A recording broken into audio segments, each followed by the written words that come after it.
안녕하세요. 저는 이상교수연구실 수박통화 사학기차 훈민이라고 합니다. 이번에 스카틀링 기술을 이용해서 거분자 분석하는 논문 발표를 맡기게 되어 이와 같은 순서대로 발표 진행하겠습니다. 제가 수업 시간에 배웠던 엑스레이 스캐틀링 내용을 바탕으로 먼저 스캐틀링 기술에 대해서 배경 지시를 이야기를 한 후 간단하게 넘어가도록 하겠습니다. 먼저 엑스레이라는 것은 전기 기파이기 때문에 그래서 파동 특성을 가지고 있습니다. 모든 파동은 구조, 반삭, 간섭, 그리고 회전이나 이렇게 산란까지 겪을 수가 있습니다. 그 중에서 스타킹이라는 것은 다른 입자와 충돌을 의해서 운동 방향이 바꾸게 되는 현상을 말합니다. 그래서 사람의 눈에서는 가시광선 인형의 빛만 보이게 되는데 용안으로 보이지 않은 미세 구조를 확인하기 위해서 전자기파를 이용하는 기술들이 필요합니다. 그래서 가장 잘 알려져 있는 셈이나 TEM이나 그리고 이번에 언급하려고 할 엑스레이 스캐틀링 기술까지 이미 연구자들이 많이 개발을 해왔습니다. 결국은 이제 거분자의 경우는 크게 크리스탈린이나 아모포스로 구조를 나눌 수가 있는데 수업 시간에 배우듯이 결정화 정도에 따라서 거분자 물성과 달라집니다. 하지만 100% 결정화의 구조만 가지고 있는 거분자는 존재를 하지 않아 아모포스 크리스탈린 커플이나 혹은 시미 크리스탈린 거분자만 합성 가능하다는 것을 배웠습니다. 결국은 결정화가 잘 이루어지는 능력의 엑스레이에 의해서 이 스캐틀링 강하게 반응가 되기 때문에 더 많은 구조 정보를 알아내기 위해서는 크리스탈린 영역에서 많이 집중되고 있습니다. 그래서 다음에는 제가 결정화 정도에도 간단하게 언급하려고 합니다. 결정화이라는 것은 거분자뿐만 아니라 금속, 무기물소재 등에서도 교치적인 원자 배열이 반복적으로 일어난다고 하면은 결정화된 구조라고 말씀드릴 수 있습니다. 결정화를 형성하는 방법은 주로 이 웨이프레이션 솔런트나 그리고 가열한 후에 다시 냉각 재결정의 프로세스도 있고 또한 이렇게 케미컬 리액션에 통해서 폴리머의 크리스탈라이제이션의 방법도 있고 마지막으로 안티서던트를 통과해서 크리스탈라이제이션의 방법도 있습니다. 그래서 이런 구조를 파악하기 위해서 엑스레이 산란의 여러 기술들이 필요하는데 이 엑스레이 스캐틀링 기술 중에서도 왁스, 삭스 그리고 이와 같은 요인을 많이 존재하고 있습니다.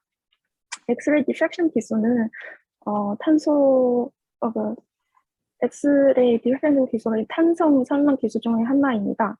이 엑스레이 디프렉션은 브레그 법칙의 회전의 결정지를 원자 표면에 의해서 마치 좀 거울처럼 이렇게 입사하는 뒤에 원자에 의해서 다시 반사되는 것으로 구성을 할 수 있습니다. 이 결정이 반복적인 특성이 없기 때문에 이러한 표면에서 일정한 거리 D만큼 서로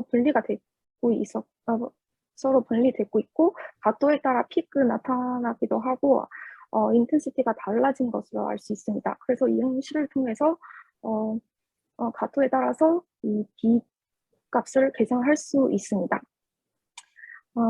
엑스레이 스캐틀링 기술은 엑스레이 디프렉션 방법과 비슷하지만 심플 내에서의 전자에 의해요 결정되는데 이 전자가 많을수록 산란이 더 많이 발생하여 더 강한 인텐시티가 나타날 수 있는 것을 의미를 합니다. 결국에 이 강줄기에서 디텍할 수 있는 것은 바로 이 시료 내에서 복강 감석에 받은 산란입니다. 이 산란 시그널을 분석하고 특정화를 시켜 정자 위치나 기타 구조 정보를 알아낼 수가 있습니다. 결국은 이 건축이 2D 선란 패턴이 출력하면서 정한 비스통에도 있고, 그리고 상하에 뒤따르면 이렇게 특정 샘플을 맞출 수 있는 1D 선란 곡선도 생성할 수 있습니다. 그리고 이 엑스레이 스캐틀링의 가장 중요한 팩터가 이 스캐틀링 루터이라는 것인데, 사실 연결해서 이와 같이 D이라는 것을 바로 그 원자 간의 스페이싱 디스턴스까지도 계산을 할 수 있습니다. 그래서 오늘 제가 발표한 내용은 주로 삭스를 이용한 기술의 논문에 대해 발표를 하려고 합니다. 그래서 앞에서 말했듯이 삭스는 왁스가 있는데, 삭스와 왁스의 가장 큰 차이가 바로 이 디텍팅하는 가도입니다. 삭스는 이 스캔하는 가도가 작은 반면에 이렇게 디텍터까지 거리가 멀수록 조금 더 넓은 인력의 입자 샘플 크기 더 큰 범위를 디텍터할 수 있는 장점이 있습니다. 그래서 고분자와 같은 경우에는 원자 수준 말고 더 크리스탈린 구조를 디텍트할 수 있는 것은 더 요리한다고 생각해서 그래서 삭스 주제를 선정하였습니다. 먼저 첫 번째 논문에서는 세미 크리스탈린 랜덤 커플리머에 가진 이 구조에 대해서 분석하는 논문 내용입니다. 이 논문에서 핵심 포인트는 종합된 이 사이드 체인 친수성, 양수성, 소수성, 단량체 다 포함되어 있기 때문에 단량체에서 피규어 액션을 조절함으로써 분포를 서로 다르게 형성됩니다. 그래서 결국에 이 양친 내성 랜덤 커플리머 생성하기 때문에 물 분산 시에 자각 격리가 일어나요. 이와 같이 접힌상의 라미나 구조를 얻어질 수 있다는 실험 예상과 가졌습니다. 그래서 이런 것을 증명하기 위해서 삭스 기법을 이용하여 결국 이 그림을 통해서 오렌지색 영리에 표시되는 낮은 산란 벡터 Q를 얻었습니다. 이 픽은 새로운 고요의 산란 픽의 1D 삭스를 통해서 이중적 접힌상에 존재한다는 것을 증명을 하였습니다. 결국에 이런 앞에서 말씀드렸다시피 이런 식을 통해서 그 이중성 접힌층의 길이나 잠깐 거리까지도 계산을 할 수 있습니다. 또한 이런 커플리머 비율 조절을 함으로써 정합도도 바꾸면서 2D 삭스를 통해서 패턴까지를 확인 가능한 것으로 알려져 있습니다. 두 번째 논문에서는 제가 템플릿 역할을 한 금속 성화물 TaO2를 첨가 여부에 따라서 아이소테틱한 폴리프로필린에 성장하는 관계를 보여주는 논문을 가져왔습니다. 이 논문에서는 아이소테틱한 폴리프로필린은 방결정제 거분자에 TaO2를 추가를 하면은 추가적인 가격 역할을 하고 기계적인 성능을 더 증가시킨다는 것을 그 실험 목표였었습니다. 결국은 2D 삭스 이미지를 통해서는 TaO2를 채워진 IPP와 채워지지 않은 IPP를 대해서는 이렇게 쌍변화이나 구조 변화가 어떻게 되는지에 대해 언급을 하였습니다. 이 IPP TA4이나 IPP TA1은 TaO2 모든 첨가한 샘플이지만 다만 TaO2의 부피 양의 차이입니다. 결국은 이런 삭스 패터닝을 통해서 순수한 IPP는 두 개랑 상관없이 모든 동방상의 산란 결과를 보였으나 앞에서 두 샘플이는 두 개가 0이 있을 때는 동방상의 산란이 보였으나 두 개의 증가함에 따라 이방상의 구조 변화를 확인될 수 있습니다. 또한 순수한 IPP에서는 이와 같이 픽에서 3개 나타나고 하였으나 그 주기적인 라미나 플로우가 1대 2대 3의 간격으로 표시를 하였으나 TaO2 첨가한 샘플은 물론 그 IPP 영역에서도 설날이 난다고 생각하였으나 잘 보이지는 않은 결과가 나타났을 때는 TiO2에 인해 더 스캐틀링 픽이 강하게 나타나였으나 IPP의 픽이 갈려진다고 주장하였습니다. 그래서 이런 복합 재료도 동방성 상랑이나 다른 입자에 첨가하였을 때는 거분자에 지배된다는 것을 거분자 구조를 바꿔주면서 지배된다는 결론도 내릴 수 있습니다. 그리고 세 번째論文에서는 크리스탈린 아모퍼스 디브라크 커버러머의 원도에 의해서 삭스를 어떻게 분석할 수 있는 진화에 대해論文을 가져왔습니다. 이 논문에서는 소수의 에틸린 옥사이드 블록 포리머를 이렇게 가진 모델에 대해서는 입자 행성 어떻게 되는지 보고한 논문입니다. 그래서 이 에틸린 옥시드의 블록을 응용 온도가 대략 한 37도가 되고 있었는데 이 고도 밑대층의 층에 의해서 세미크리스탈린 라미나 구조를 형성화되는 것을 발견했었습니다. 응용 시에 급소한 층 방열에 대해서 이렇게 온도의 상승에 따라 LAP, 즉 리퀴드 패킹 되는 형태부터 조금씩 온도의 상승에 따라 계속 물질서적으로 변환된 것으로 알려져 있습니다. 그래서 결국에 이와 같은 픽은 나타나지만 결론적으로 먼저 말씀드리면은 이와 같은 결조가 그 온도 상승에 있을 보이스나 다시 온도 내려서 재결정했을 때는 DQQC에 조금 더 패턴이 잘 되어 있는 구조 보이지는 않은 것으로 알려져 있습니다. 그래서 온도에 의해서 성 변화나 구조 변화도 삭스를 통해서 많이 추적되면서 분석할 수 있는 것으로 보여주었습니다. 그래서 오늘 발표에 대해서 정리하겠습니다. 제가 삭스에 대해서 논문 찾으면서 공부를 하였으나 이 삭스라는 것은 브로그 법칙을 적용할 수도 있고 이런 그 브로그 법칙을 통해서 이 팩터리나 스캐틀링 벡터까지는 계산할 수 있으므로 분자 간의 스페이싱 거리나 사이즈 등 정보를 얻을 수 있습니다. 또한 X성의 원자와의 상호작용가 있기 때문에 질서가 있는 원자뿐만 아니라 무질서적인 원자도 분석할 수 있다고 합니다. 또한 삭스는 왁스에 비해서 조금 더 사이즈 큰 샘플들을 분석할 수 있는 입장에서는 조금 더 다양한 클로리드 분산용해이나 대량 활성제, 폴리몰, 그리고 반마가지는 합성할 수 있습니다. 제가 준비한 발표 내용은 여기까지입니다. 발표 들어주셔서 감사합니다. 네, 수고했어요.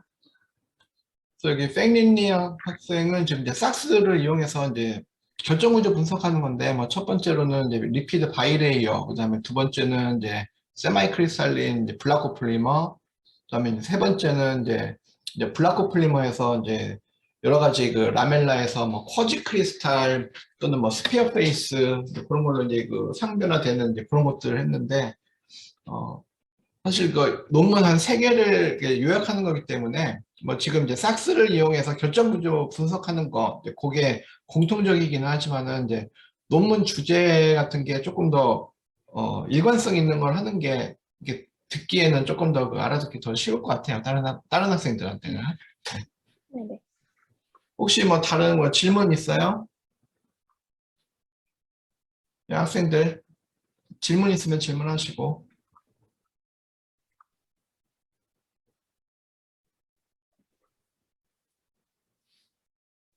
자, 없으면은 이게 넘어갈게요. 네, 수고했어요. 감사합니다. 네. 다음 발표 김태영.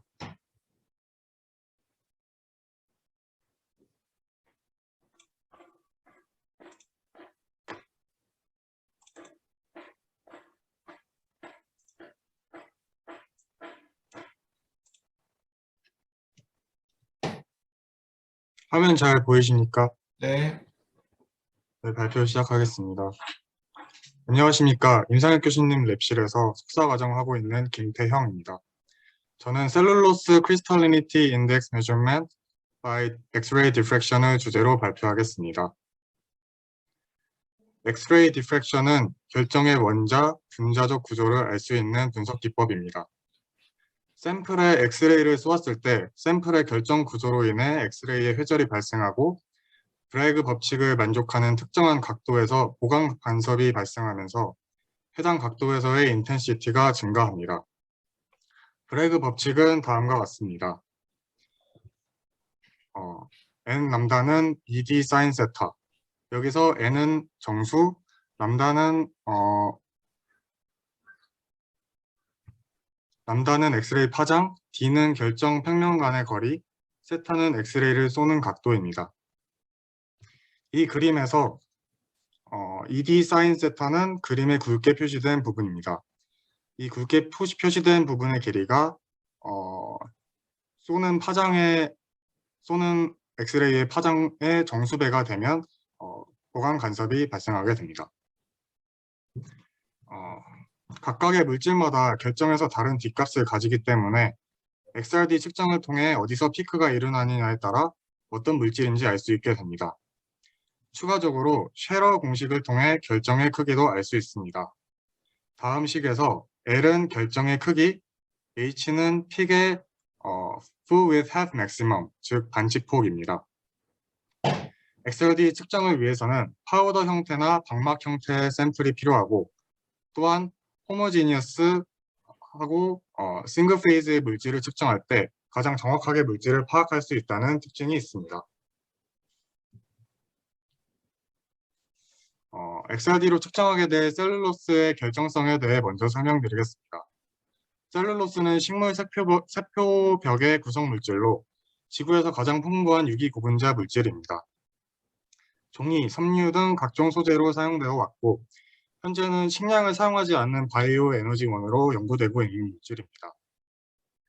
셀룰로스는 오른쪽 그림과 같이 크리스탈린한 부분과 아몰포스한 부분으로 나뉩니다. 크리스탈린한 부분은 아몰포스한 부분에 비해 견고하다는 특성을 가지고 아몰포스한 부분은 엔자임에 의해 분해가 더 잘 되는 특성을 가집니다. 크리스탈리니티 인덱스는 셀룰로스에서 크리스탈린한 부분이 얼마나 있는지 나타내기 위한 지표입니다. 셀룰로스의 다양한 활용을 위해 생물리 화학적 처리를 한 후 셀룰로스 구조에 어떠한 변화가 일어나는지 확인하는 데 사용할 수 있습니다. 다음은 XRD 측정을 통해 크리스탈리니 인덱스를 계산할 수 있습니다. 다음과 같은 세 가지 방식으로 크리스탈리니 인덱스 값을 계산할 수 있습니다. 첫 번째는 픽 하이트 메서드입니다. 다음 식과 같이 002 피크와 101 그리고 002 사이의 가장 미니멈한 값의 비를 가지고 CI 값을 측정할 수 있습니다. 이 방식은 계산이 용이하기 때문에 가장 많이 사용되는 계산 방법이지만 피크 값이 셀룰로스에서 크리스탈린한 부분과 아몰포스한 부분을 정확하게 나타내지 못하기 때문에 샘플 사이의 크리스탈리니티를 비교하는 용도로 사용하기에 적합합니다. 그리고 다음은 피크 디컨볼루션 메소드입니다. 커브 피팅을 통해 전체 피크 중에서 크리스탈린, 아몰포스한 피크를 각각 분리하는 방식입니다. 이 CI 값은 전체 영역 중에서 크리스탈린 피크 영역이 차지하는 값으로 구합니다. 그래서 이 그림에서 이렇게 나타나 있는 피크들은 크리스탈린한 피크들로 나눠서 나타낸 것이고 여기에 이 브로드한 피크는 아몰포스한 피크를 나타낸 것입니다. 이 방식에서는 크리스탈린 피크 어썸션을 정교하게 하는 것이 관건입니다. 또한 여기서는 아몰포스 피크가 피크 브로드닝에 가장 큰 영향을 주는 것으로 어썸션을 하였는데 사실은 크리스탈 사이즈도 픽 브로드닝에 영향을 주기 때문에 이를 반영하지 못한다는 단점도 있습니다. 마지막으로는 amorphous subtraction 메소드입니다. 아모르퍼스 스탠더드를 따로 측정해서 XRD 측정 값에서 빼주어 크리스탈린 부분을 얻는 방식입니다. 크리스탈리니티 인덱스는 전체 영역 중에서 크리스탈린 영역비로 구합니다. 이때 스케일 팩터를 통해서 아모르퍼스 피크를 조절해서 크리스탈린 피크가 음수가 되지 않게 기존 XRD 피크보다 아래에 있도록 조절을 잘 해주어야 합니다. 아모르퍼스 서브트랙션 메소드에서는 버밀 셀룰로스 또는 리제너레이티드 셀룰로스 또는 리그닌 파우더를 사용해 최대한 전체 기본 원래 샘플에서 아모르퍼스 파트가 되는 영역에 가깝게 아모르퍼스 피크를 이렇게 나타내는 것이 중요합니다. 왼쪽 그림은 앞서 말씀드린 세 가지 방식으로 CI 값을 측정한 결과입니다. 다른 두 가지 방식에 비해서 픽 하이트 메소드가 훨씬 더 높은 크리스탈리니티 인덱스가 나왔습니다. 오른쪽 그림은 추가적으로 앞선 방식을 좀 더 개선시킨 논문 내용을 하나 소개하겠습니다. 이 방식에서는 아모르퍼스 서브트랙션 방식을 사용하였고 또한 리트베어드 프로그래밍을 사용을 해서 추가적으로 피팅을 하였습니다. 이 논문에서 사용한 전략은 다음과 같습니다. 나노 사이즈 셀룰로트 크리스탈라이트에 가깝게 나타낼 수 있는 모델 서브트레이트를 사용하였고 또한 새로운 백그라운드 피크와 세 가지의 아모르퍼스 피크를 적용하였습니다. 또한 2세타 영역을 10도에서 75도로 넓게 설정하여 70도 근처에서 발생하는 피크까지 반영하였습니다. 그 결과 좀 더 릴라이어블한 CI 값을 얻을 수 있었습니다. 제가 참고한 레퍼런스입니다. 이상 발표 마치겠습니다. 감사합니다. 네, 수고했어요. 근데 지금 논문 몇 개 요약한 거예요? 지금 5개. 네, 맞습니다. 여기서 이제 그 셀룰로스 크리스탈리니티를 이제 분석한 이제 그런 메소드를, 그러니까 여기 지금 네. 요 1번, 2번, 3번을 각각 다른 논문에서 한 거를 비교를 한 거야? 아니면은 그게 그 특정한 같은 논문입니다. 같은 논문에서? 네, 맞습니다. 여기다가 그러면은 여기 어떤 논문인지 그 레퍼를 해주는 게 좋지. 그래서 어떻게 알겠습니다. 어떤 논문을 어떻게 그 참고했는지 네. 그게 헷갈려서 어, 요 5가지 논문이 다 여기 셀룰로스 크리스탈리니티 관련된 거야? XRD 관련한 논문도 제가 공부한 논문도 있습니다. 오케이. 자, 혹시 질문 있어요? 이 학생들 그 질문 있으면 여기 그 채팅창에서 질문 남기세요.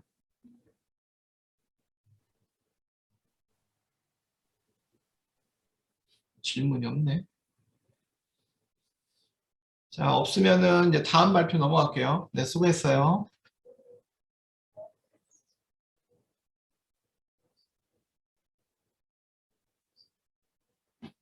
자, 홍석영.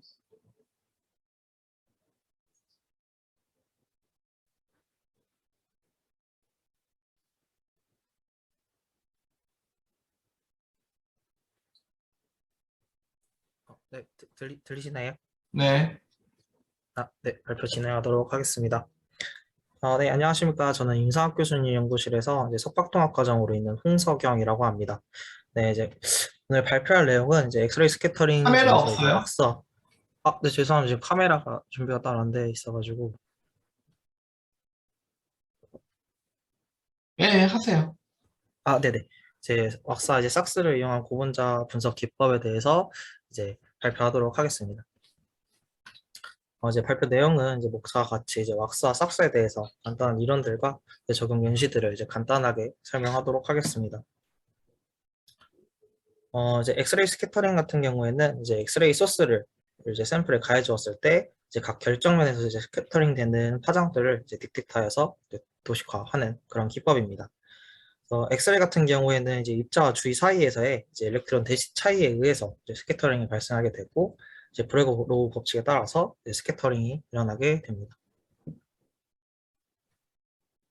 그래서 엑스레이 스캐터링은 이제 크게 스캔 앵글 크기 차이에 따라서 이제 왁스와 이제 삭스로 이제 나눠지게 됩니다. 그래서 스몰 앵글 같은 경우에는 더 좁은 각도에서 이제 1에서 수백 나노 정도 사이즈가 되는 입자 간의 스트럭처나 쉐입을 이제 분석을 하게 되고, 이제 와이드 앵글 같은 경우에는 이제 0.1에서 이제 뭐 수나노 정도 되는 이제 아토믹 사이즈의 입자 내 결정 구조를 이제 확인을 할 수가 있습니다. 그래서 기본적으로 이제 작은 각도를 이제 확인해야 하는 이제 삭스 같은 경우에는 이제 스캐터링되는 빛을 더 정확하게 확인을 하기 위해서 이제 샘플과 딕텍터 간의 거리가 비교적 이제 왁스와 베일이 이제 비교적 더 멀리 위치하게 됩니다.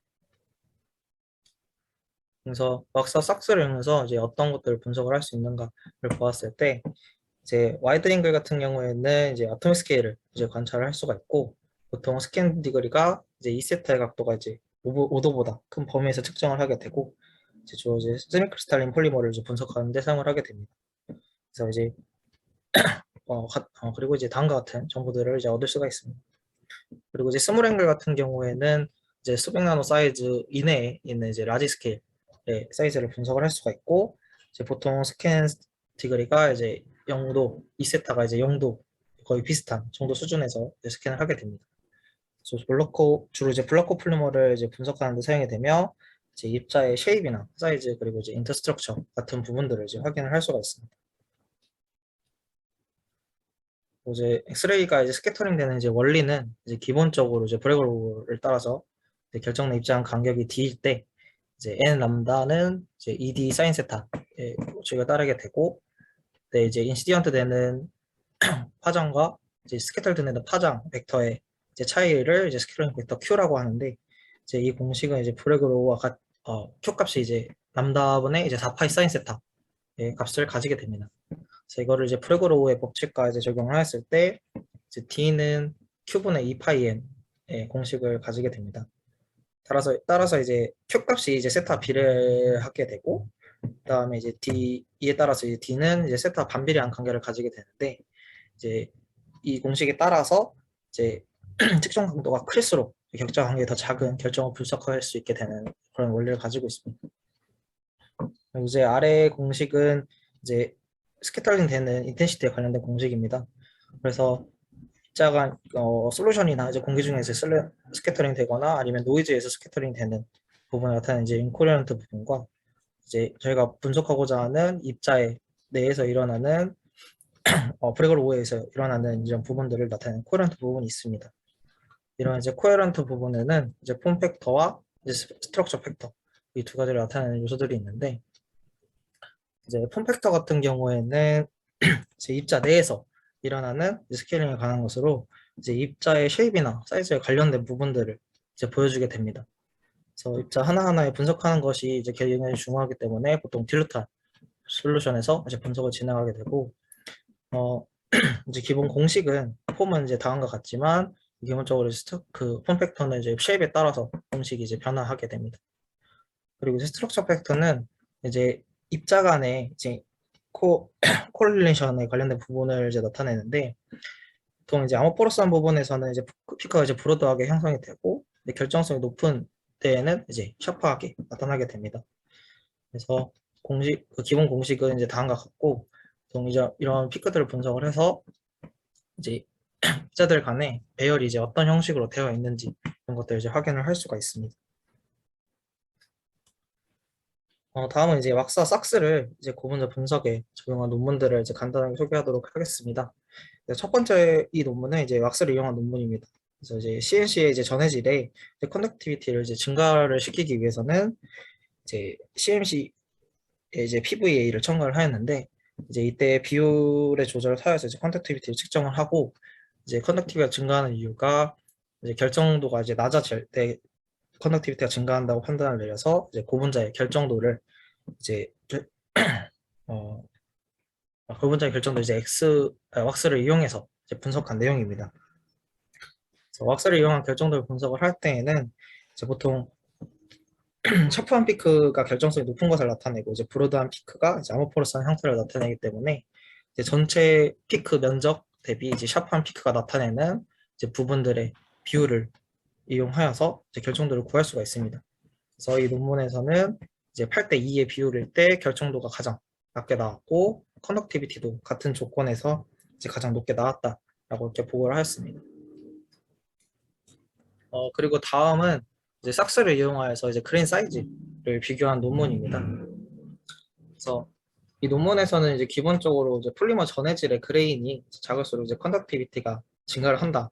하지만 이제 어닐링 할 때 그레인이 커지게 되면은 이제 다시 온도가 낮아질 때 코폴리머 같은 경우 어닝하고 그레인이 커진 다음에는 이제 일리버시블하게 유지가 되는 반면에 이제 이 논문에서 이제 POSS와 PEO 그리고 POS 구조의 리튬 TFS를 첨가를 하였을 때 이제 리버시블하게 변화를 하기 때문에 더 좋아질 수 있다라는 것을 얘기를 하기 위해서 이제 삭스를 이용한 그레인 사이즈 분석을 이제 보여주었습니다.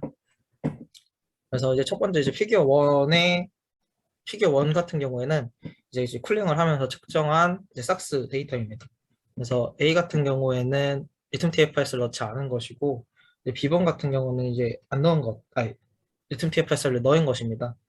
그래서 안 넣은 것을 보았을 때 94도에서 103도 이 사이 값을 보면은 이제 피크가 1, 2, 3의 비율의 피크를 나타내는 것을 보아서 이제 라멜라 구조를 비주얼하고 있는데 이제 첫 번째 Q를 이용해서 이 데이터의 이제 D 값이 이제 12.2로 나타나는 것을 이제 보여주었고 이제 온도가 더 높을 때에는 피크가 이제 거의 피크가 거의 사라지는 것을 이제 볼 수가 있었습니다.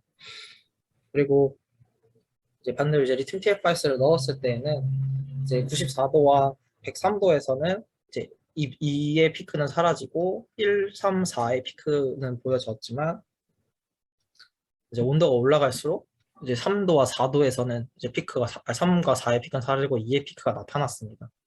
하지만 이제 리튬 TFS를 넣지 않았을 때 대비 피크가 되게 샤프하게 나타난 것을 이제 확인을 할 수가 있었습니다. 그리고 이제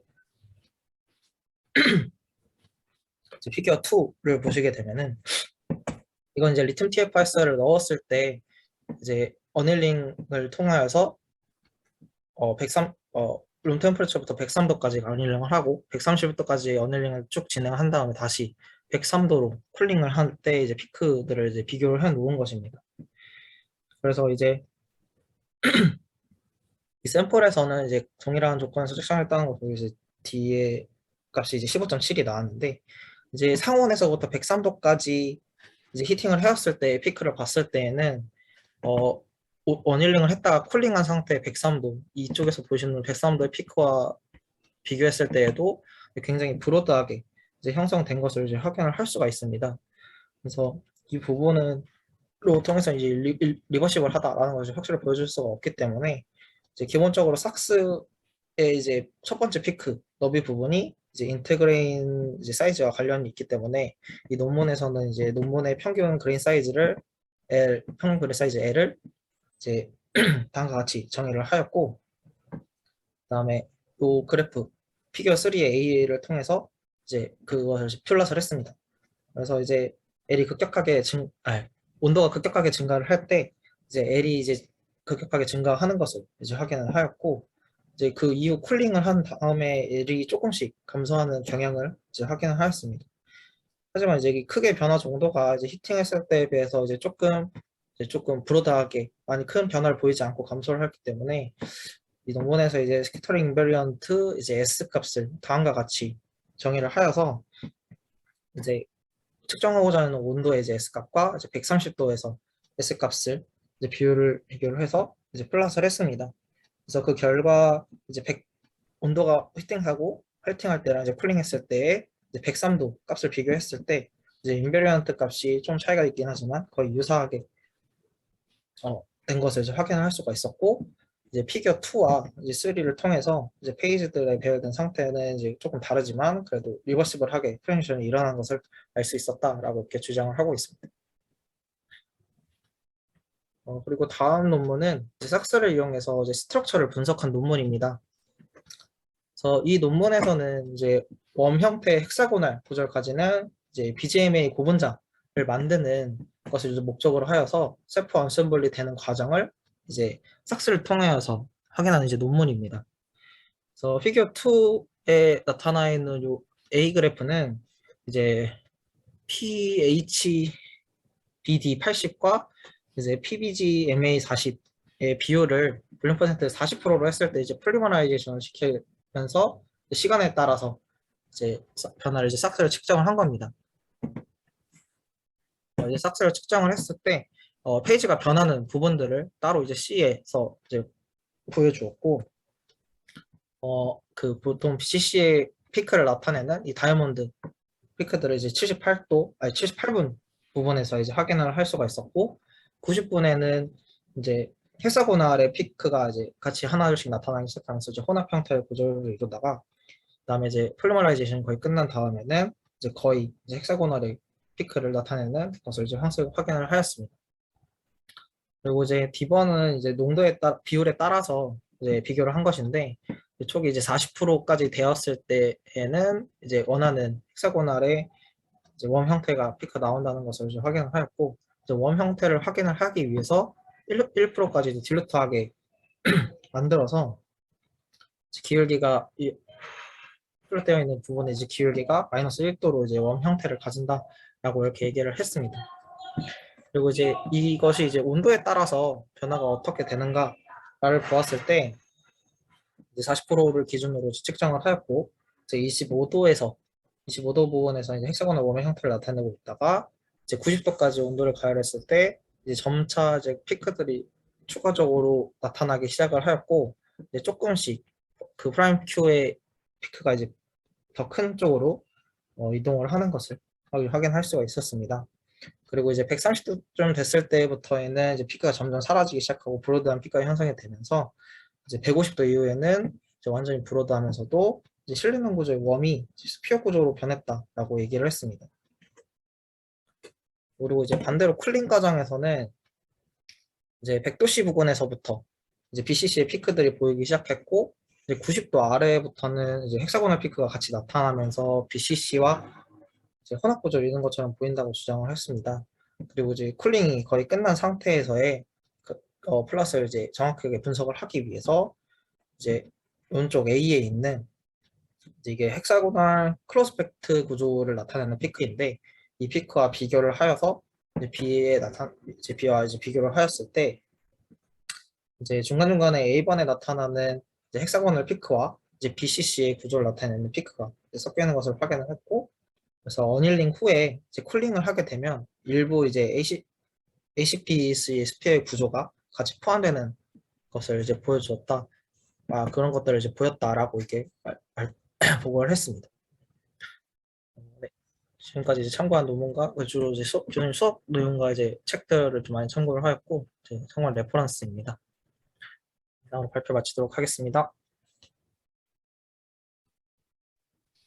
네네, 수고했어요. 수업 내용 뭐 앞에 자세하게 뭐 해서 뭐 리마인드는 좋은데 뭐 그렇게 조금 짧게 해도 됐을 것 같아. 본인이 조사한 논문 내용을 조금 더 자세하게 하는 게 더 나았을 것 같기도 하고. 네, 아무튼 여기 수고했어요.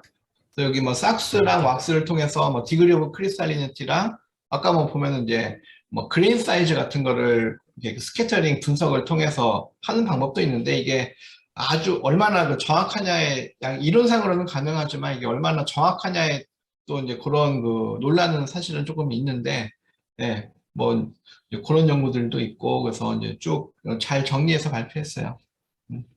질문 있으면 질문하세요. 왜 질문이 없네? 자, 질문 없으면은 다음으로 넘어갈게요. 네, 수고했어요. 감사합니다. 다음에 이주연.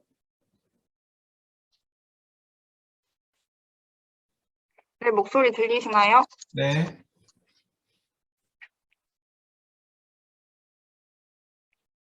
잠시만요. 네, 발표 시작하도록 하겠습니다. 안녕하세요. 저는 정현욱 교수님, 잠시만요. 안녕하세요. 저는 정현욱 교수님 연구실 석사과정생 이주연이라고 합니다. 저는 배터리에 사용되는 분리막 코팅과 관련하여 연구를 진행하고 있습니다. 이번 발표에서는 라이트 스캐터링 기법 중에서도 와이드 앵글 엑스레이 스캐터링의 주제에 대해 발표하겠습니다. 먼저 왁스 기법에 대해 소개하기에 앞서 이러한 기법이 고분자 분석에 이용되는 이유에 대해 간단하게 말씀드리겠습니다. 일반적으로 고분자는 물질의 특성에 따라 특이적인 스트럭처를 가지게 되고 이러한 구조가 고분자의 전체적인 물성을 결정하며 최종적으로 고분자를 가공하거나 이용하는 데 있어 고분자의 구조를 이해하는 것은 이제 근본적이고 필수적인 부분이라고 할 수 있습니다.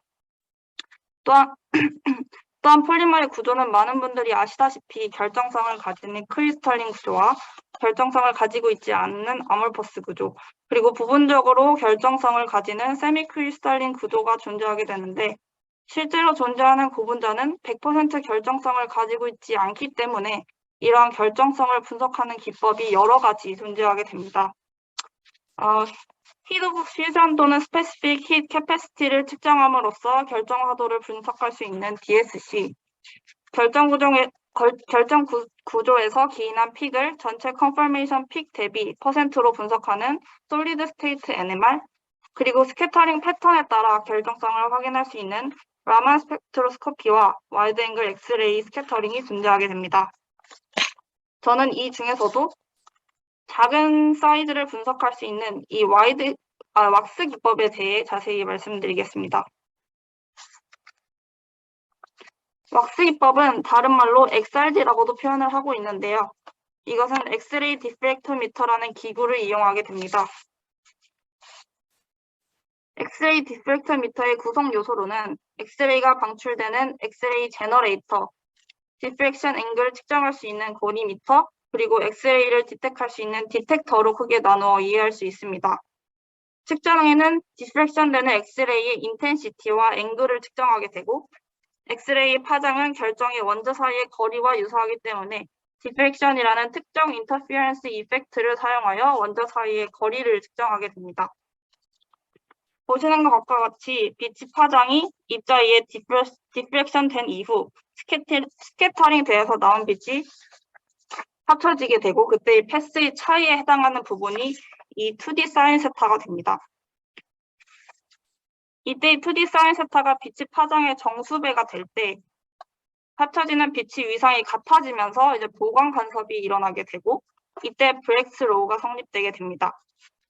여기서 디프렉션이 어떤 플레인에서 일어나는지를 통해 고분자가 어떤 결정 구조를 가지고 있는지를 이해할 수 있고 측정 데이터로부터 얻은 D값을 통해 결정의 사이즈를 이해할 수 있습니다.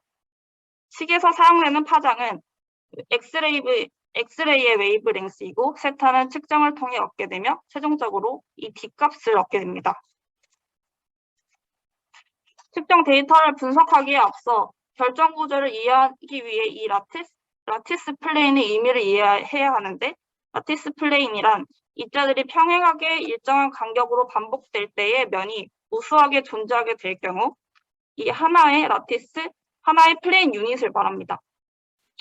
이런 라티스 플레인은 밀러 인덱스를 통해 나타내게 되는데 축을 기준으로 라티스 플레인이 지나가는 좌표의 역수에 해당하는 이 HKL과 같은 값을 통해 밀러 인덱스를 구할 수 있습니다. 이러한 라티스 플레인을 기준으로 엑스레이가 입자와 만나 브렉스 로우에 의해 디프렉션이 일어나게 되는데 전자기파의 정의에 의해 벡터의 길이는 2파이 오브 람다가 되고 인시던트 웨이브와 스캐터드 웨이브를 벡터로 표시하게 될 경우 이 두 벡터의 차를 이용하여 스캐터링 벡터를 얻을 수 있게 됩니다. 이 스캐터링 벡터의 크기는 4파이 사인 세타 오브 람다가 되고 다음에 두 가지 식을 연립하여 D값과 Q값 사이의 관계를 얻을 수 있게 됩니다. 여기서 Q값은 디프렉션 앵글과 연관이 있기 때문에 와이드 앵글 엑스레이의 특성상 각을 크게 함으로써 작은 사이즈의 스트럭처를 분석할 수 있게 되는 것입니다. 최종적으로 엑스레이는 디프렉터미터를 이용하여 얻은 데이터를 통해 인텐시티와 스캐터링 벡터 또는 인텐시티와 앵글 간의 관계를 플롯할 수 있게 됩니다. 결정성을 가지게 될 경우 그림과 같이 샤프한 픽이 나타나게 되는데 이 각각의 위치를 분석함으로써 어떠한 구조를 가지게 되는지를 이해할 수 있게 됩니다. 우선 엑스레이가 디프렉션되는 앵글의 값을 그래프에서 픽이 나타나는 지점을 통해 구한 뒤 리플렉션 룰에 따라 D의 역수의 비, 즉 Q의 B를 구함으로써 어떤 몰폴로지에 해당하는 라티스 플레인인지를 알 수가 있고 최종적으로 입자들의 스트럭처를 알 수 있게 됩니다. 여기서 리플렉션 룰이란 리플렉션이 일어나는 플레인이 스트럭처를 스페시픽하게 알려주는 법칙으로서 브렉스론은 일반적으로 컨스트럭티브 인터피어런스가 일어나는 조건을 설명해 준다면 특정 크리스탈에서 리플렉션이 일어나는 플레인을 이 리플렉션 룰에 의해서 결정할 수 있게 됩니다. 그 결과로 얻은 Q값의 레이시오는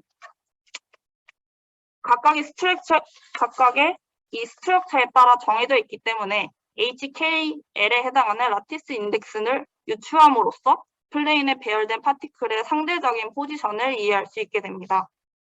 또한 그래프를 통해서 픽에 해당하는 맥시멈 인텐시티 값을 이용하여 파티클의 사이즈를 얻어낼 수 있게 됩니다.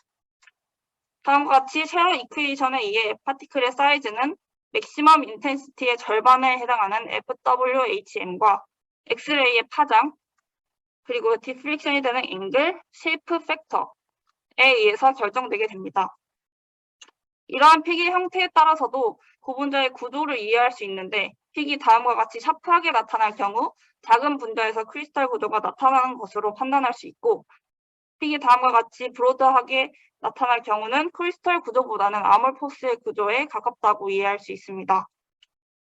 또한 세미 크리스탈린 구조와 같이 크리스탈 구조와 아몰포스 구조를 모두 가지는 경우 픽과 브로드한 그래프가 모두 나타나게 되므로 이러한 그래프의 개형에 따라 구조를 대략적으로 이해할 수 있습니다.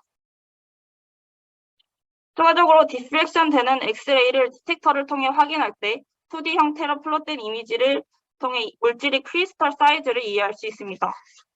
디텍터에 의해 그림과 같이 원 형태의 그래프를 얻으면 스캐터링 벡터를 의미하는 Q 또는 D 값을 이용하여 같은 방향에 해당하는 것을 인테그레이션 할 경우 다음과 같이 1차원적인 그래프를 얻을 수 있습니다. 2D 플롯을 통해 확인할 때 싱글 크리스탈린의 경우 우리가 관찰하지 못하는 크리스탈 플레인의 픽이 존재할 수 있지만 폴리 크리스탈린 샘플의 경우는 모든 오리엔테이션이 존재하기 때문에 다음과 같이 이어진 링의 형태가 나타나게 됩니다. 다시 말해 싱글 크리스탈린 구도를 가지거나 큰 크리스탈린 구도를 가지게 될 경우 왼쪽 그림과 같이 스팟의 형태로 나타나는 것을 확인할 수 있고 크리스탈린 구조가 작거나 오리엔테이션이 나타나지 않을 경우는 점점 이어진 원의 형태가 나타나는 것으로 이해할 수 있습니다. 그 예시로 BCC의 구조를 가지는 샘플의 2D 플롯을 분석해보면 일반적으로 BCC는 라티스 인덱스의 합이 이븐 넘버가 되는 플레인에서 이제 리플렉션이 일어나기 때문에 그림과 같이 110, 200, 211과 같은 플레인을 의미하게 되고 이 내부의 링부터 리플렉션이 일어나는 플레인으로 이해하여 샘플의 이제 스트럭처를 이해할 수 있게 됩니다. 이렇게 와이드 앵글 엑스레이 스캐터링 기법을 통해 분석 원리를 이해함으로써 입자의 배열에 의해 나타나는 결정 구조를 이해할 수 있고 입자의 크기나 오리엔테이션을 분석할 수 있게 되면서 삭스와 달리 각을 크게 측정함으로써 폴리머뿐만 아니라 인올게닉 물질의 결정 구조까지 확인할 수 있으므로 XRD 기법은 화학공학 분야에서 효과적으로 사용될 뿐만 아니라 구조를 알지 못하는 샘플을 이해하는 데 있어 큰 도움을 줄 수 있을 것이라 예상됩니다. 여기까지가 제 발표입니다. 이상 제 발표를 마치도록 하겠습니다. 네, 수고했는데 지금 그 논문은 몇 개 지금 요약한 거예요? 논문은 한 5개 정도 요약했습니다. 근데 이게 저는 논문 내용이라기보다는 거의 인트로덕션 아니야? 이게 그 어떤 그 연구 논문을 가지고 거기서 그 왁스나 이 결정구조 분석을 하는데 이제 그걸 가지고 이제 어떤 연구를 했다 그렇게 소개를 하면 좋을 것 같은데 지금 여기는 좀 원리 위주로 되게 잘 정리를 했는데 그래서 이게 논문을 보고서 이제 어떤 연구를 했는지 이제 그런 내용이 별로 안 보여서. 저는 적용 분야보다는 분석을 이해하는 거에 좀 초점을 맞춰서 좀 논문을 찾아봤어요. 네, 무슨 얘기인지 알겠어요. 네. 그래서 이게 이제 그 논문들이 있으면은 거기서는 이제 어떤 연구를 했는데 여기서 이제 어떤 시스템을 어떻게 분석을 했다. 이제 그렇게 하면은 더 좋을 것 같아요. 네. 네. 네. 네, 아무튼 수고했어요. 네, 감사합니다. 여기 또 질문 있으면 질문하세요. 여기 이주연 학생은 그래서 이제 요 XRD를 기반으로 해서 이제 고분자 결정 구조 분석하는 거를 이제 좀 더 자세하게 원리 위주로 사실은 이제 논문에 나온 그 원리 위주로 그렇게 다시 한번 정리해서 이렇게 발표했네요.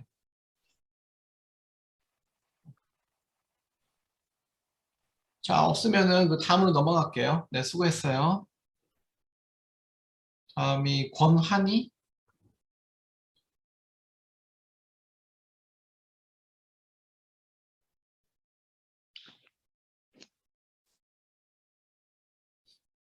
이 화면 공유 저기 뭐야 공유 중지해야지. 그래야지 그 다음 학생이.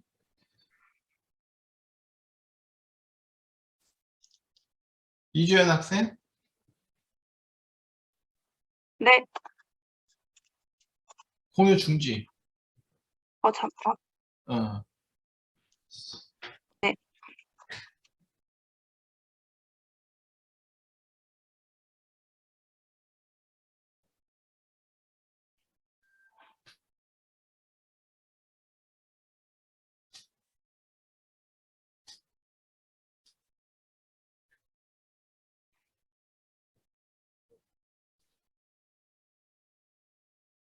네, 시작하세요.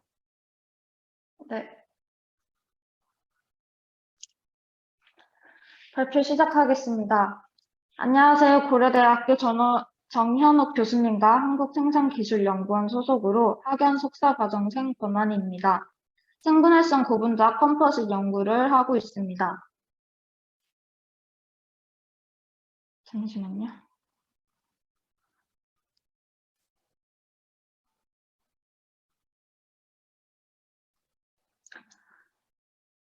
폴리락틱 애시드와 폴리아마이드 6 블렌드의 인시추 마이크로피브러 컴포짓의 와이드 앵글 엑스레이 스캐터링 분석에 관해서 발표하겠습니다.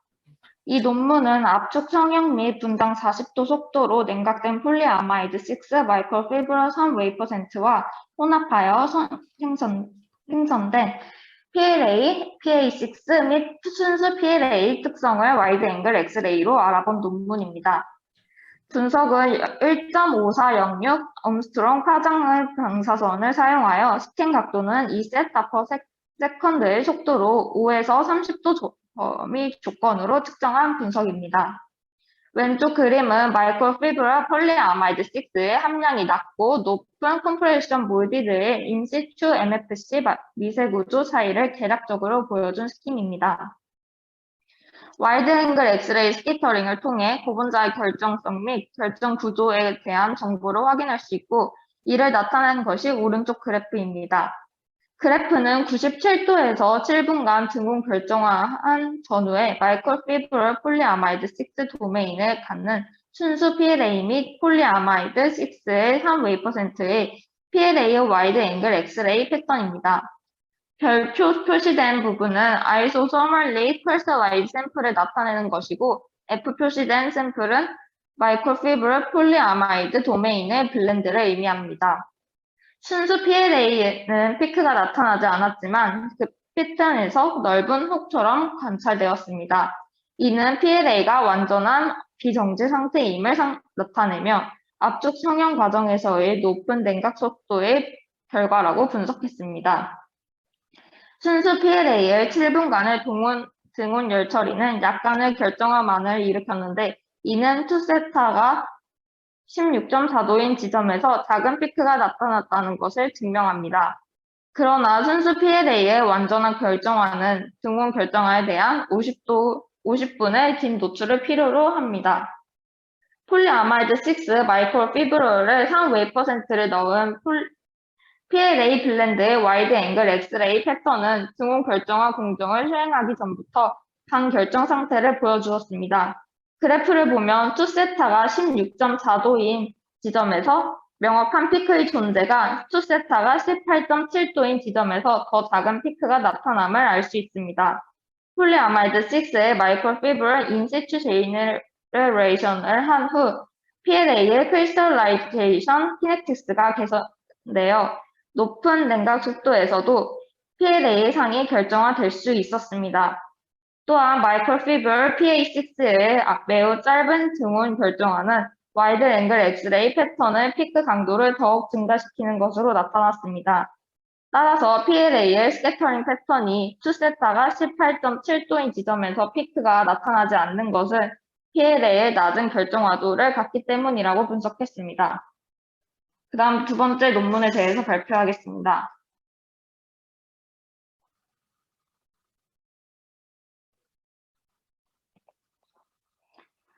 두 번째 논문은 비정지 러버리 세그멘트를 사용하여 하드 엔드 블록을 세미 리지드한 백본에 연결시킨 그래프트 블록 구조가 우수한 가공성을 가진 설모플라스틱으로 사용될 수 있다는 것을 연구하였습니다. 왼쪽 그림을 보면 간단한 투스텝 윙 오프닝 트랜스에스터와 중합을 통해 1년을 지속 가능한 하이드록시 프로필 메틸 셀룰로스 그래프트 폴리메틸 바레로락톤 폴리엘 락타이드라고 하는 HMC 그래프트 블록 폴리머의 합성을 나타내는 스킴입니다. 이 연구의 싱크로트론 소스 스몰 앵글 엑스레이 스캐터링 데이터는 X선 에너지 17kV/와 6m의 샘플 간 거리를 사용하여 기록되었습니다. 강도대 스캐터링 웨이브 벡터 Q는 다음과 같은 식으로 나타내었습니다. 삭스 데이터는 1분당 5도의 냉각 속도로 용융 온도 170도에서 PLA 유리 전이 온도 50도 부근까지 냉각하고 각 분석 온도에서 5분 동안 어닐링 오븐이 분석 조건이었습니다. 오른쪽 그래프는 다른 온도에서 측정한 삭스 값을 나타낸 것이고 A는 트리블럭 코폴리머로 LML의 넘버 어버리지 분자량이 대략 26,000kg/몰이고 사이드 체인의 부피 분율이 0.3%입니다. B는 넘버 어버리지 분자량이 대략 8,500kg/몰이고 폴리엘 락타이드가 0.3%인 HPMC, C는 넘버 에버리지 분자량이 B와 같고 PLA의 부피 분율이 0.5%로 증가시킨 하이드록시 프로필 메틸 셀룰로스, D는 C에서 부피 분율이 0.7%로 증가시킨 하이드록시 메틸 셀룰로스의 스캐터링 측정 결과 그래프입니다. 폴리락타이드는 함량을 증가시키면 그래프 C가 나타나듯 단자 영역을 더 낮은 주파수로 이동시키지만 액상 거동을 방해하지 않습니다. 이를 0.7로 증가시키면 그래프 D에서 낮은 주파수에서 다이내믹 엘라스틱 로스 모듈라이와 넌 터미널 스케일링의 크기가 증가가 이루어집니다. 이를 다이내믹 비스코시티가 주파수에 따른 경향성을 오른쪽 그래프로 나타내었습니다. PLA 0.3% 조성 오존성이 강한 저주파수에서 주파수에 독립적으로 제로 시어 비스코시티로 바뀌는 반면 폴리엘락타이드 0.7%는 모든 특정 주파수에서 시어 스닝이 일어납니다. 이러한 경향은 폴리엘락타이드 0.3과 0.5%의 170도에서 디스올더 상태 그리고 0.7%의 마이크로페이지 분리와 일치합니다.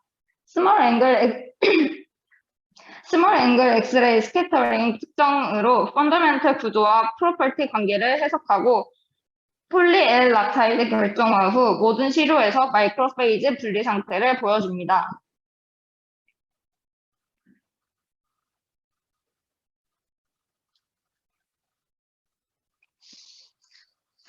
그 다음 논문은 어닐드한 폴리스타일렌, 폴리메틸, 메탈 아크릴레이트, 폴리락티드, 트리블록 코폴리머의 메틸 샘플의 특성을 스몰 앵글 엑스레이 스캐터링 분석을 통해 알아본 논문입니다. 오른쪽 그림을 보면 위 그래프 스몰 앵글 엑스레이 스캐터링으로 폴리스타일렌, 폴리락티드, 락틱 애시드, 다이블록, 버틀브러시 코폴리머의 캐릭터라이제이션이고 아래 폴리스타일렌, 폴리메틸, 메탈 아크릴레이트, PLA, 트리블럭, 버틀브러시 코폴리머의 캐릭터라이제이션을 아래 그래프에 나타낸 것입니다. 이 둘은 비슷한 백본 길이 다지며 어닐드한 PS, PMA, PLA, 트리블럭 코폴리머 멜트 샘플이 79나노미터의 도메인 간격을 갖는 몰더드 라멜라 몰폴로지를 갖는다는 것을 얻어냈습니다. PS, PLA 다이블럭 버틀 브러쉬 코폴리머를 관찰한 것과 다르게 스몰 앵글 엑스레이 스캐터링을 1차 스캐터링 피크는 강했지만 1차보다 높은 하이어 올더 리프렉션은 약하고 브로드하게 나타났습니다. PS, PMA, PLA 트리블럭 코폴리머의 도메인 간격은 전체 백본 길이가 유사한 PS, PLA 다이블럭 버틀 브러쉬 코폴리머의 도메인 간격과 비슷합니다. 따라서 이 논문에서는 다이블럭 코폴리머의 네로우한 스캐터링 피크를 PS와 PLA 도메인 사이의 날카로운 계면으로부터 기인한다고 분석하였습니다. 트리블럭 코폴리머의 스캐터링 피크를 브로드하게 하는 원인은 버라이벌 컴포지션과 디퓨즈 인터페이스에 기인한다고 판단하였습니다. 일부 인터페이셜 믹싱은 PS, PMA 및 PMA, PLA 상호작용에 대한 작은 X 파라미터가 있다고 예상하였습니다.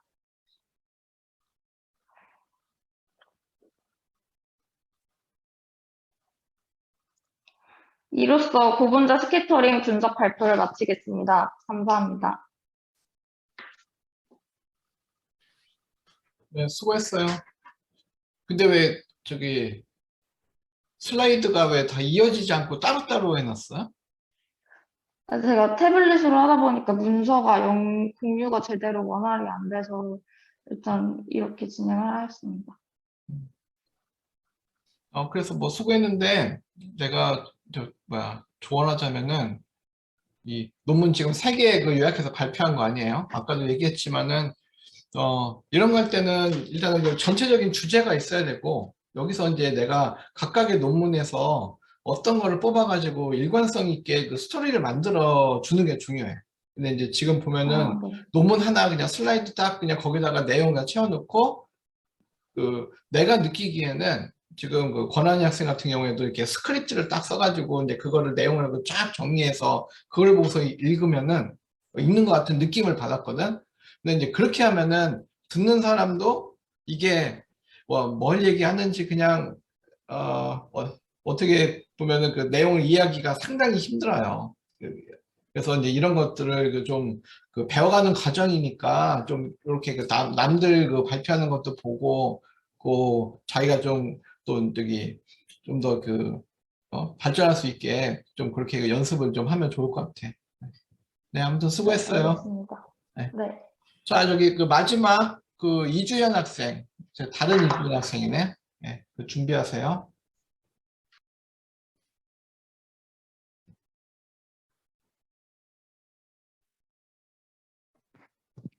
네, 발표 시작하겠습니다. 안녕하세요. 고려대학교 신성준 교수님 연구실의 이주연입니다. 오늘 제가 발표할 주제는 스몰 앵글 뉴트론 스캐터링입니다. 그 논문 3개를 선정할 때 처음에는 저희 연구실과 최대한 관련되어 있는 논문을 찾아보다가 발견한 논문입니다. 이 논문은 프로테인, 폴리사카라이드, 폴리뉴클레오타이드, 박테리아 알리파틱 폴리에스터와 같은 바이오 폴리머에 대한 내용이며 스타틱 라이트 스캐터링과 다이나믹 라이트 스캐터링을 이용하였습니다. 스타틱 라이트 스캐터링은 빛의 파장보다 훨씬 작은 입자와 분자에 의한 빛의 스캐터링인 레이 스캐터링에 기반하여 마크로몰레큘의 평균 분자량을 알 수 있습니다. 그래서 피규어 1을 보면 다양한 농도, 각도에서 얻어진 값을 보여주는데 이 진 플롯을 통해 분자량, 레일리 레이티오, 세컨드 바이리얼 코에피션을 알 수 있습니다. 그리고 다음은 다이나믹 라이트 스캐터링은 용액에서 입자나 분자의 불안 운동으로 인한 스캐터링 인텐시티의 플럭추에이션을 분석하여 작은 입자의 사이즈 디스트리뷰션 프로파일을 결정하는 기법인데 피규어 2를 보시면 스캐터링 인텐시티의 타이밍 디펜던트가 측정되는데 그래프를 보면 짧은 시간에서의 G2는 보통 크고 초기 상태에는 입자의 이동이 적어 높은 코릴레이션을 나타냅니다. 이 X축인 타우가 증가하면서 G2는 기하급수적으로 감소하며 최종 상태에서는 단일체가 됩니다. 이는 초기 상태와 최종 상태의 스캐터링 인텐시티 사이에 코릴레이션이 없다는 것을 의미합니다. 이 오른쪽 그래프는 왼쪽 그래프보다 큰 입자를 나타내기 때문에 큰 입자의 경우 확산 속도가 느려서 왼쪽 그래프보다 느린 속도로 감소하는 것을 볼 수 있습니다. 그래서 이처럼 폴리머의 입자의 크기나 구조를 분석하는 기법을 더 공부해보고 싶어서 스몰 앵글 뉴트론 스캐터링에 대한 논문을 선택하였습니다. 이 기법은 중성자를 시료에 입사시켜 10도 미만의 낮은 각도 영역에서 산란된 중성자들을 2차원 중성자 검출기로 시료 내에 존재하는 수백 나노 크기의 불균일성을 측정하고 분석할 수 있습니다. 또한 X선에 비해서 내부 구조를 확인하는 데 용이하고 사용하는 중성자의 에너지가 낮아 상대적으로 표면이 영향을 적게 입는다는 장점이 있습니다. 우선 여기서 분석할 폴리머는 테트라 PEG입니다. 피규어 1은 테트라 PEG 마크로몰 용액과 세타제로의 함수로 젤의 네트워크를 보여줍니다. 벌키 엔드 그룹과 엔드 오브 암 체인에서 프로토네이트 트리메틸렌 아민 그룹들 사이의 정전기적 반발로 인해 세타제로 스타 이상의 농도에서 서로 겹침이 없습니다. 이러한 테트라 PEG 분석 결과 몇 가지에 대해 더 말씀드리겠습니다. 피규어 2는 그 이니셜 폴리머 볼륨 프랙션의 함수로 스웰링 정도를 나타냅니다. 여기서 이 C 스타는 30mg/ml 정도의 농도입니다. 초기 고분자의 농도가 높을수록 스웰링의 정도가 증가하고 C스타의 농도보다 낮은 농도로 제조된 젤은 부서지기 쉬워서 스웰링 레이티오를 측정할 수가 없습니다. 그 피규어 3는 테트라 PEG에 대한 이펙트 폴리머 체인의 밀도를 스토키오메트리, 스웰링 이퀴블리움, 메카니컬 메저먼트로부터 비교한 것입니다. 플로리 허기슨 인터랙션 파라미터는 문헌에서 0.43의 값을 얻었지만 스웰링 결과를 통해 이 실선에 맞는 값은 0.475였습니다. 따라서 실험값이 문헌에 기록된 값보다 더 크게 나타났습니다. 20킬로 달톤 또한 마찬가지로 그래프가 나타났습니다. 여기 나와 있는 방정식은 테트라 PEG 젤의 인탱글먼트가 없거나 무시할 수 있음을 나타냅니다. 피규어 4는 듀터레이트 솔루션에서 PAPG에 대한 스몰 앵글 뉴트론 스캐터링 인텐시티 펑션을 보여줍니다. 스캐터링 펑션은 그래프에서 볼 수 있듯이 온스테인 저닝 펑션이 아니라 스타 폴리머 펑션에서 더 잘 재현됩니다. 그래프에서는 밑에 나와 있는 식에 기반하여 스타 폴리머와 오지 펑션으로 계산된 이론적 스캐터링 펑션을 나타냅니다. 피규어 5는 다양한 고분자 농도에서 스몰 앵글 뉴트론 스캐터링 인텐시티 펑션을 나타냅니다. 인터폴리머 체인 인터랙션이 존재하지 않을 경우에 I0와 세타0 Z는 비례합니다. 하지만 여기 피규어 6에서 보면 고분자 용액의 혼탁 때문에 세타0의 함수가 감소함을 나타냅니다. 피규어 7은 자이레이션의 레디어스를 보여줍니다. 모두 감소함수이고 슬롭이 나타내는 것은 테트라 PEG 마크로머 용액이 테트라 PEG 마크로머의 스페이스 필드 블롭으로 구성되고 스타 폴리머의 자이레이션의 레디어스는 스타 제로의 마이너스 3분의 1승에 비례하여 작용하는 것을 나타냅니다. 마지막 논문은 그레이징 인시던트 스몰 앵글 뉴트론 스캐터링 기법을 이용한 논문입니다. 이 기법은 고정된 중성자 파장에서 수행되고 서브스트레이트 서페이스로부터의 리플렉션 이펙트 때문에 스몰 앵글 뉴트론 스캐터링보다 데이터 분석이 더 복잡하다는 단점이 있지만 방사선에 대한 손상이 발생하지 않고 나노미터 규모의 정보를 제공한다는 장점이 있습니다. 피규어 1에서 볼 수 있듯이 중성자 빔은 XY 평면, 산란면은 XZ 평면으로 나타내고 인시던트와 이그짓 앵글이 동일한 스페큘러 피크와 이그짓 앵글이 대상 물질의 임계 각도와 동일한 연다 피크에 일반적으로 관찰되는 특징을 포함하는 패턴을 보여줍니다. 중성자 파장에 대한 스캐터링 벡터는 이 세 개의 식과 같습니다. 피규어 2는 스캐터링 깊이의 highly non-linear behavior를 보여줍니다. A는 임계각도에 가까운 입사각도에 대해 프로브가 된 깊이가 변화하는 그래프를 볼 수 있고, B에서는 입사각의 변화가 샘플 시스템과 실험 설정에 의해 부과된 바운더리 내에 나노미터 프리시션으로 산란 깊이를 미세 조정할 수 있습니다. 그리고 임계각보다 낮은 입사각도는 서페이스와 인터페이스 센시티비티는 매우 제한된 스캐터링 깊이를 사용해 달성한다고 합니다. 피규어 3는 두께가 다른 필름을 0.6 나노미터 증성자 파장을 이용하여 그레이징 인시던트 스몰 앵글 뉴트런 스캐터링을 하였습니다. 이 선이 높아질수록 두께가 증가하는 것이고, 두께가 낮을수록 최대 인텐시티가 감소하고, 여기 가장 두꺼운 필름의 최대 인텐시티는 매우 뚜렷하게 볼 수 있습니다. 피규어 4는 빔스탑의 중심에 있는 호리존탈 커트는 QZ는 제로에 해당하고, 트랜스밋 뉴트런 인텐시티는 QZ의 방향에서만 리플렉션이 가능하여 리플렉션 효과가 없습니다. 이 그래프도 입사각도에 따라 최대 인텐시티가 다릅니다.